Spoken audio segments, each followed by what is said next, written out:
This next guy's credits include he worked as a fluffer on Seabiscuit. Please welcome Mr. Jim Norton, everyone.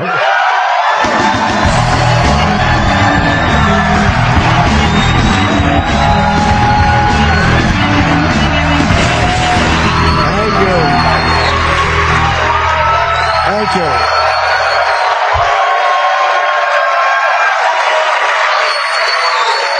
Thank you. Thank you. You guys sound like a really nice crowd. You're going to have to really work with me tonight. I have been fiercely depressed. I had a 3-year relationship end this week.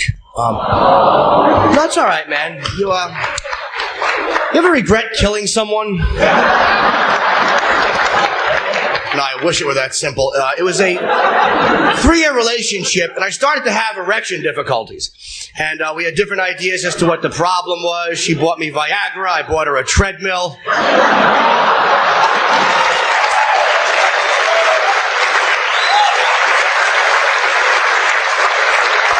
I mean, I think that's fair. I'm all about compromise. I'll eat a pill. Just get on the machine, you monstrosity. And I do realize that monstrosity is not politically correct. It's plus-size person. I don't even know what plus-size means. Human plus elephant equals her?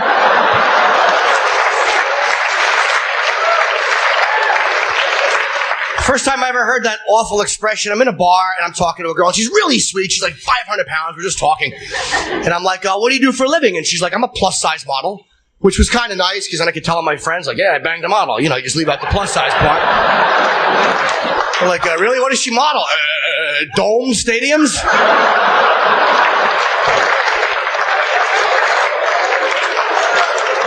And to answer your next question, yes, I do realize that I'm not a visual treat.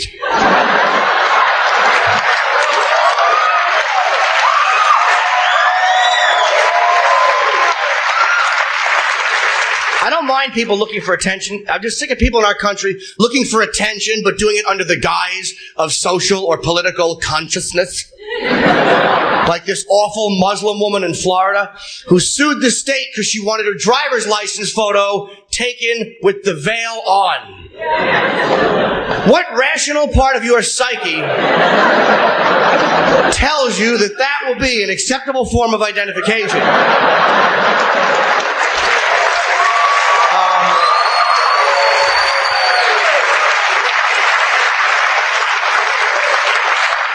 Miss, we have to take your picture and put it on the license, so if the police pull you over, they can identify you. Okay. No, they need to identify you in 2003 America, not as a stormtrooper in The Empire Strikes Back, stupid.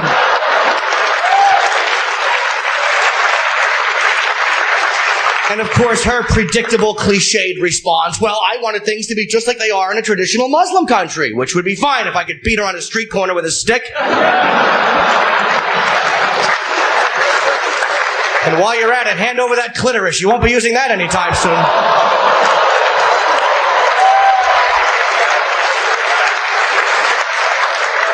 And here's the kicker. She wasn't raised in Yemen or Saudi Arabia. She was an American white lady who converted a couple years ago.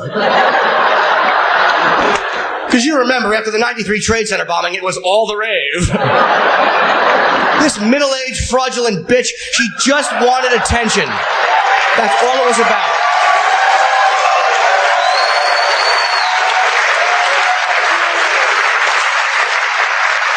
She wanted people to walk up to her, hey, wasn't that you that I read about in the newspapers? You know, I'm surprised you recognize me. I believe in my religion. You know who else believes in their religion and only shows the slits of their eyes? The Ku Klux Klan. But if one of these retards wanted their license photo taken with a little hat on, you'd laugh at them. We're not taking your picture like that. You're dressed like a tampon. Get out of here.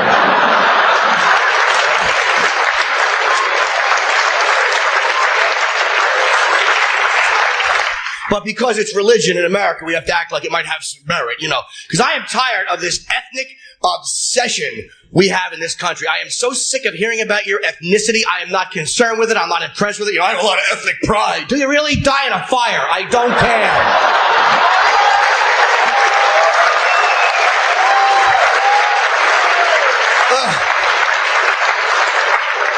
I have none. I'm Irish. I'm not self-hating Irish. I don't dislike other Irish people. But I'm sorry, I don't automatically feel connected to someone just because their grandparents also had sex in a field during a potato famine. It's irritating. People are we're all frightened. It's a lonely, awful world. We're floating around like a bunch of amoebas looking for anything to connect to, and ethnicity is just one more thing. Oh, are you Irish? Me too. I just don't care about it. You know who else is Irish? Colin Farrell. He's a millionaire who bangs models. I have to fly to Rio to pick up affordable prostitutes. What connection do we possibly have?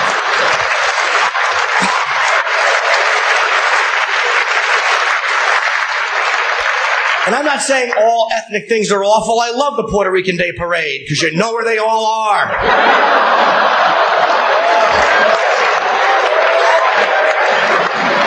I was actually down south recently. I spent some time in Dallas, and I went to Dealey Plaza, where JFK was shot. Has anybody ever been to Dealey Plaza? It's really chilling because it looks exactly the way it looked in the Zapruder film, except for the fact that the Stemmons Freeway sign is gone, and they have painted a white X in the road where Kennedy got shot. At least I hope they did that after, because if that was there the day of the assassination. Somebody really dropped the ball. You know? Like the motorcade's coming.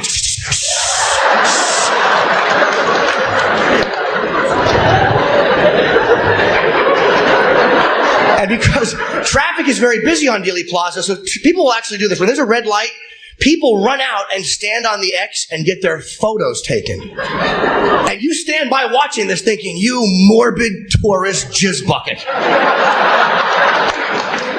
You know, until it's your turn to run out and have your photo taken. And you create some kind of, legitimate reason. Well, I'll show my children. And of course it's embarrassing because people are looking at you. So you're trying to look like you're having a historic, reflective moment. My God.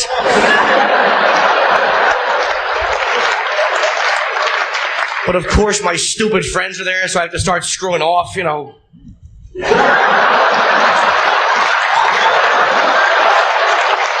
I even did a little Jackie.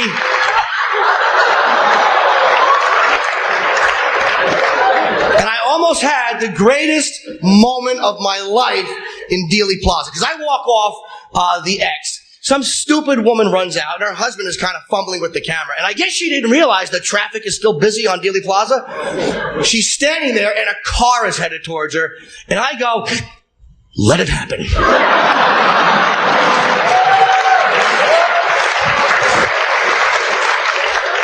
And her stupid husband obviously had no insurance on her. He's like, honey, she get out of the way. But how great would that have been? 2 people killed on that X. John F. Kennedy and some dumb bitch from Connecticut. Thanks a lot, everybody. You guys were very good. Thank you. Jim Norton.